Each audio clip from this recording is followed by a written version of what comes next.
நெகேமியாவின் புஸ்தகம் 2ஆம் அதிகாரம். அர்த்தசஷ்டா ராஜாவின் 20ஆம் வருஷம் நிசான் மாதத்திலே திராட்சரசம் ராஜாவுக்கு முன்பாக வைத்திருக்கையில் நான் அதை எடுத்து அவருக்கு கொடுத்தேன். நான் முன் ஒருபோதும் அவர் சமூகத்தில் துக்கமாயிருந்ததில்லை. அப்பொழுது ராஜா என்னை பார்த்து, நீ துக்க முகமாயிருக்கிறது என்ன? உனக்கு வியாதி இல்லையே? இது மனதின் துக்கமே ஒழிய வேறொன்றும் அல்ல என்றார். அப்பொழுது நான் மிகவும் பயந்து ராஜாவை நோக்கி, ராஜா என்றைக்கும் வாழ்க! என் பிதாக்களின் கல்லறைகள் இருக்கும் ஸ்தலமாகிய நகரம் பாழானதும் அதன் வாசல்கள் அக்கினியால் சுட்டரிக்கப்பட்டதுமாய் கிடக்கும் போது நான் துக்க முகத்தோடு இராதிருப்பது எப்படி என்றேன். அப்பொழுது ராஜா என்னை பார்த்து, நீ கேட்கிற காரியம் என்ன என்றார். அப்பொழுது நான் பரலோகத்தின் தேவனை நோக்கி ஜெபம் பண்ணி ராஜாவை பார்த்து, ராஜாவுக்கு சித்தமாயிருந்து அடியேனுக்கு உமது சமூகத்தில் தயை கிடைத்ததானால் என் பிதாக்களின் கல்லறைகளில் இருக்கும் பட்டணத்தை கட்டும்படி யூதா தேசத்துக்கு நீர் என்னை அனுப்ப வேண்டிக் கொள்கிறேன் என்றேன். அப்பொழுது ராஜஸ்திரியும் பக்கத்தில் உட்கார்ந்திருந்தாள். ராஜா என்னை பார்த்து, உன் பிரயாணம் எத்தனை நாள் செல்லும்? நீ எப்போது திரும்பி வருவாய் என்று கேட்டார். இவ்வளவு காலம் செல்லும் என்று நான் ராஜாவுக்கு சொன்னபோது என்னை அனுப்ப அவருக்கு சித்தமாயிற்று.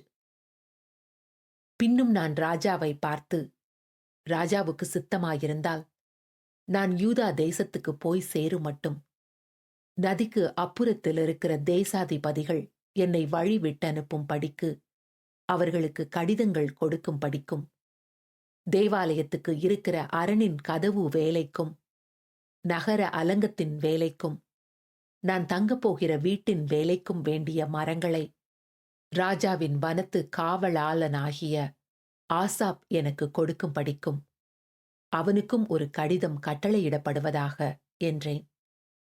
என் தேவனுடைய தயவுள்ள கரம் என்மேல் இருந்தபடியால் ராஜா அவைகளை எனக்கு கட்டளையிட்டார். அப்படியே நான் நதிக்கு அப்புறத்தில் இருக்கிற தேசாதிபதிகளிடத்துக்கு வந்து ராஜாவின் கடிதங்களை அவர்களுக்கு கொடுத்தேன். ராஜா என்னோடே கூட இராணுவ சேர்வைக்காரரையும் குதிரை வீரரையும் அனுப்பியிருந்தார்.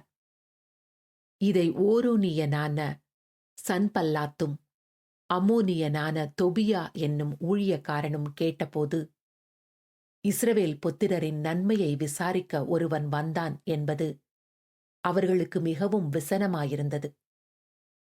நான் எருசலேமுக்கு வந்து அங்கே 3 நாள் இருந்த பின்பு நான் சில மனுஷரை கூட்டிக் கொண்டு ராத்திரியில் எழுந்து நகர சோதனை செய்தேன். ஆனாலும் எருசலேமுக்காக செய்யும்படி என் தேவன் என் மனதில் வைத்ததை நான் ஒருவருக்கும் அறிவிக்கவில்லை.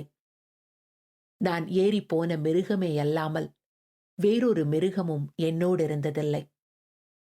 நான் அன்று ராத்திரி பள்ளத்தாக்கின் வாசல் வழியாய் புறப்பட்டு வலு சர்ப்ப துறவை கடந்து குப்பை மேட்டு வாசலுக்கு வந்து எருசலேமில் இடிந்து போன அலங்கத்தையும் அக்கினியால் சுட்டரிக்கப்பட்ட அதன் வாசல்களையும் பார்வையிட்டேன்.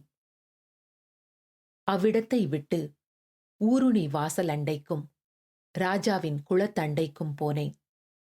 நான் ஏறியிருந்த மிருகம் அங்கே நடந்து போகிறதற்கு வழி இல்லாதிருந்தது.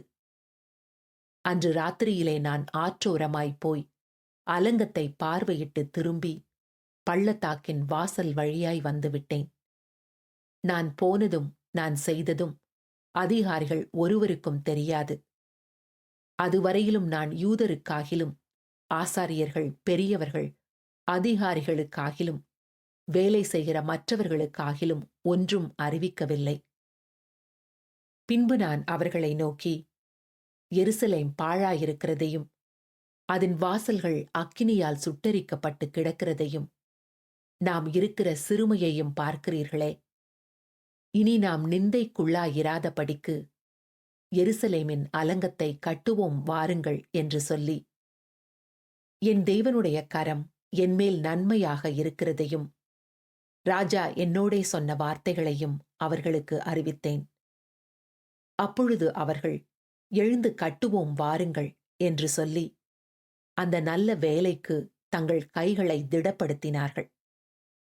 ஓரோனியனான சன்பல்லாத்தும், அம்மோனியனான தொபியா என்னும் ஊழியக்காரனும், அரபியனான கேஷேமும் இதை கேட்டபோது எங்களை பரியாசம் பண்ணி எங்களை நிந்தித்து, நீங்கள் செய்கிற இந்த காரியம் என்ன?